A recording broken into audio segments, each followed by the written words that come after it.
Hey everybody, it's Allie. Today is Saturday, May 8th, and welcome to my Y&R chat vlog part 3. It's been a crazy week. I've had many mixed emotions about the doubling with Patty and Emily over the past several months, but I have to tell you guys, I have fallen in love with Stacey Haddock. I think that's how you say her last name, in the process. She has really won me over, especially because it's such a bizarre and out there storyline. I was not expecting to like her at the end of this, but she pulled it off. She has really pulled it off, and she has won me over in the process. It's really been a great week for that storyline. Jack finally figured out that Patty is the woman that he's been living with, and after all of these months of that picture of Emily hanging on the mantle, Patty finally lost it and just stabbed that picture repeatedly, just sliced it to pieces. That was a very dramatic scene. Crazy and dramatic, and I of course enjoyed it. I can't wait to hear your thoughts about that one. I have to hold myself back from doing an actual reenactment. I'm not going to. But before Patty had ruined the portrait of Emily, Jack came home and confronted Patty in the living room, and you know, there was this moment that I really wanted to mention, because Patty, for just a moment, became very lucid with Jack. She was denying that she was Patty. This was right after Jack confronted her. And she made the point to Jack that he was more in love with a painting than he was an actual person. And even though we know that Patty was lying, there was a real moment of humanness, of humanity there that I really appreciated, and I thought it was really worth noting, because it was almost like Patty was looking at Jack and saying, hey, you know, I'm a person too, and let's not forget the way that you treated me.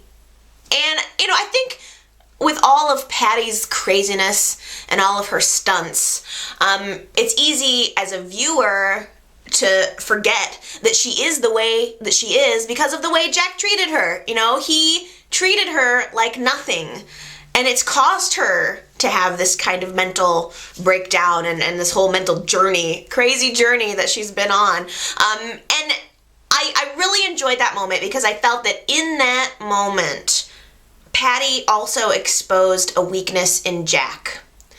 And it was something, you know, that maybe he needs to learn from, because truly,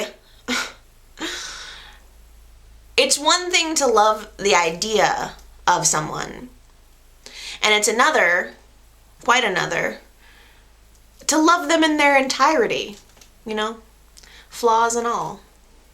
So is Emily dead? I have no idea. Patty gave her an injection of some kind of magic injection medicine and put her in a body bag, or put her in the cooler, put her on the slab. And last we saw of her, she was being wheeled into the cooler. Is she dead?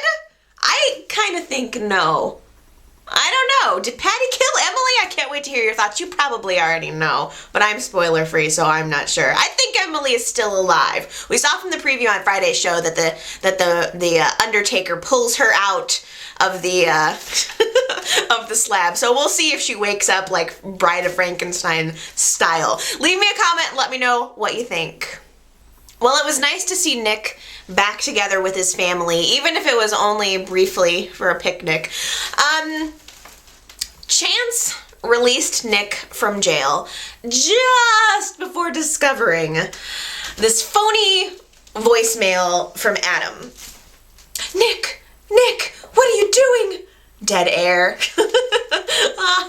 Really, truly, who was Adam supposed to be calling? You know, come on, come on. I don't know. This is not evidence. This is evidence. But this week took a very interesting turn, and I can't wait to get your thoughts about this.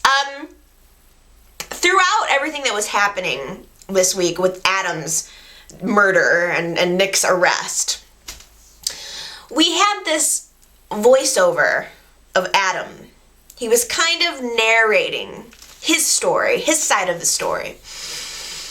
And it was very interesting because it really cast a new doubt in my mind over whether or not Adam is dead or alive. Because, I mean, last week I was certain that Adam was dead. This week, I don't know. I was paying very, very close attention to everything that Adam was saying in his voiceovers, and it really planted a seed of doubt in my mind. I guess the question I have for you is, how do we interpret this? What does this mean? What was the voiceover with Adam? Was it a dead Adam? Was it Adam dead, kind of commenting on life in Genoa City after his death? Maybe he's, kind of commenting from beyond? Or was the voiceover just sort of like a parallel in this world? Adam probably sitting on the beach somewhere in Mexico commenting on how exactly he managed to frame Nick for his murder. It's a very good question. Very good question. I thought it was cut and dry, but not so much anymore. One of the lines that Adam said was, "In death, I made sure that they will never be free." And it's beautifully ambiguous. I really enjoyed that. Another kudos to YNR because I am left on the fence. Ugh, that was a long one. But we had so much to talk about. It has truly been an excellent week in YNR, and there's so much to say, so I hope that you guys leave me a comment and let me know everything that you're thinking for the week. It's always wonderful to hear from you. And if you want to talk to me outside of YouTube, outside of my YNR vlogs, you can go to my website at buttonhead.org and check up on me throughout the week and see some of my other projects. You can follow me on Twitter, add me on Facebook, whatever you want, and we can chat that way too. So thanks everybody for watching, and I will see you next week. Bye!